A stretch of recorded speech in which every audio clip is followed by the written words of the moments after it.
Hello everyone, আমি তুবা।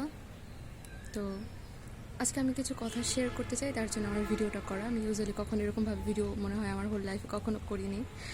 তো একটা ব্যাপার আপনাদের সাথে শেয়ার করতে চাই, সেটা হলো আজকে অনেকদিন পর আমি হোস্টেল থেকে বাসায় এসেছি এবং এসে আমার যেটা সবচেয়ে পছন্দের কাজ সেটা হলো গার্ডেনিং। জাস্ট ছাদে একটু বাগান করা, তো সেটা আমি করি। এবং কালকে রাতে প্রচণ্ড ঝড় হয়েছে, যার কারণে আমার যে গাছপালাগুলো ছিল সেগুলো খুবই লণ্ডভণ্ড অবস্থায় ছিল। তো আমি কি করলাম, খুব সুন্দর করে টোটাল এরিয়াটা ক্লিন করলাম খুব সুন্দর করে। তো আমাদের যিনি বাড়িওয়ালা, তার স্ত্রী, তিনি বয়স্ক একজন মহিলা, ভদ্রমহিলা, তিনি আমাকে নোটিস করছেন অনেকক্ষণ। আচ্ছা, ভালো কথা, আমি আমার মনে কাজ করছি। আমি তাকে নর্মালি ভালো মতো কুশলাতে জিজ্ঞেস করলাম, কিন্তু তিনি কোনো রিপ্লাই করলেন না। আচ্ছা, তাও ঠিক আছে, আমি নিজের মনে আমি কাজ করছি। এখানে টোটাল জিনিসটা আমি একটা ঝাড়ু দিয়ে ক্লিন করছিলাম। তো তিনি বিড়বিড় করে করে আমাকে আমাকে টার্গেট করে কিছু একটা বলছিলেন। এমনটা আমি যতটুকু বুঝলাম যে আমি যে টোটাল এরিয়াটা ক্লিন করছি, এটা তার তার জন্য ভালো লাগছে না। আমি ঠিক জানি না। আমি আরেকটা কথা শেয়ার করি। আমি যখন প্রথমে গাছটা লাগিয়েছিলাম, আমি জানি না কোনো বাসার মালিক এরকম করেন কিনা। তো তারা এটার ঘোর বিরোধিতা করেছিলেন, বলেছিলেন তারাই সব গাছপালা লাগাবে এবং তারাই সবাইকে একটু একটু করে দেবে। এবার আমার খুব শখের জিনিস এগুলো, হ্যাঁ, আমি পছন্দ করি ছোটোবেলা থেকেই। আমার খুব শখ ছিল, যার কারণে আমি নিজে টব কিনে সেখানে চারা লাগাই, দেন নিজে পরিচর্যা করি। আমি যখন বাসায় থাকি না, বাসার মেম্বারদের বলি, বাসায় যখন থাকি তখন এগুলো টেক কেয়ার করি। আমার ভালো লাগে, এটা আমার প্যাশনের জায়গা বলতে পারেন। তো তারা খুব বিরোধিতা করে যে এটা করা যাবে না, হ্যান ত্যান ব্লা ব্লা ব্লা। বাট আমি তাদের কথায় কান দিইনি, শেষ পর্যন্ত আমি সেটা করি। এবং সেটা যখন গাছগুলো বড় হয়, আমি নিজে পরিচর্যা করে সার দিয়ে ক্লিন করে যখন দেখলাম যে গাছগুলো অনেক বড় হচ্ছে, সুন্দর ফুল ফল হচ্ছে, তখন অনেক ভালো লাগে। তো সবাই দেখি তখন আমার গাছের খুব প্রশংসা করছিল। তার মধ্যে আমাদের বাড়িওয়ালাও ছিলেন, বাসার মালিক যিনি ছিলেন তিনিও ছিলেন। তো যাই হোক, তখন ব্যাপারটা তেমন কিছু ছিল না। বাট আমি ইদানিং লক্ষ্য করলাম যে আমার সাথে একটু কোল্ড ব্যবহার করছেন, আমি জানি না কেন। তো আমি যখন এটা ক্লিন করছিলাম তখন তিনি, বাসার মালিকের স্ত্রী যিনি, তো ভদ্রমহিলা, তিনি আমাকে টন্ট করে বলছিলেন যে ঝাড়ু দিয়ে দিয়ে নোংরা করে ফেলছে, হ্যান ত্যান। এটা তো, এখানে কি লজিক? আমি তো ক্লিন করার জন্য কাজটা করছি, এখানে তো আসলে নোংরাটা কোথায় করছি? আমি তো নোংরাটাই পরিষ্কার করছি। তো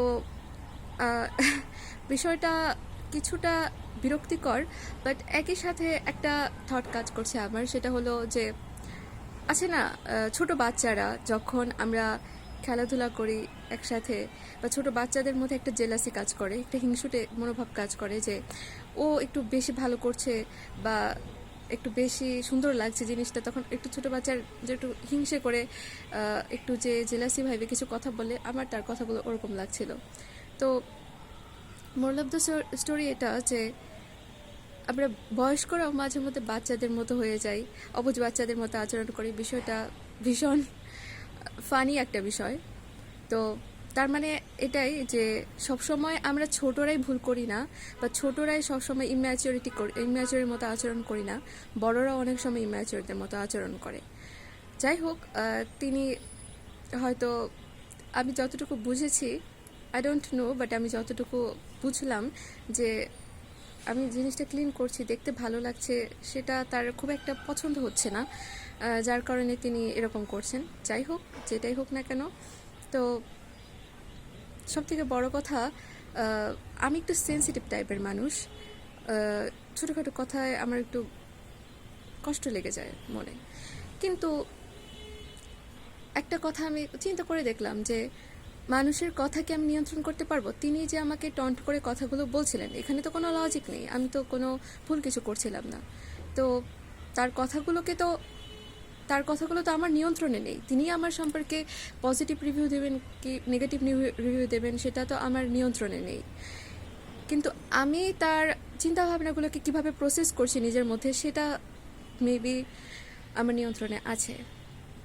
তো সেই জায়গা থেকে আহ, আমার কাছে মনে হলো যে তিনি তার মতো বলে যাক, আমি এই যে আবার কাজগুলোকে ক্লিন করলাম, দেখতে একটা নিট অ্যান্ড ক্লিন আমি আপনাদেরকে দেখাবো। তো এই যে একটা সুন্দর নিট অ্যান্ড ক্লিন একটা ব্যাপার কাজ করছে, তো এটাই আমার কাছে মনে হয় যে এটাই আমার কাছে মানসিক শান্তি।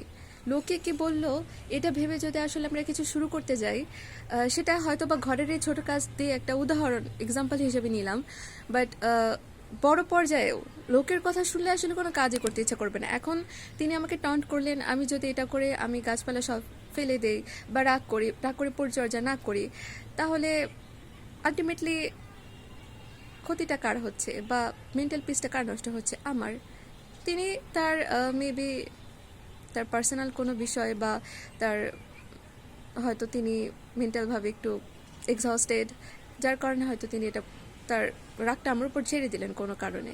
কিন্তু আমিও যদি তার সেটা কনজিউম করে নিজেও যদি মুড অফ করে ফেলি, সেটা বোধহয় আমার জন্য, আমার মেন্টাল পিসের জন্য ঠিক হবে না। তো সবাইকে একটা কথাই বলতে চাই যে অলওয়েজ বি পজিটিভ, এবং আমরা কখনো কন্ট্রোল করতে পারবো না যে লোকে কি বলবে আমাদের সম্পর্কে। আমরা যত ভালো কাজই করি না কেন, লোকেরা ক্রিটিসিজম করবেই।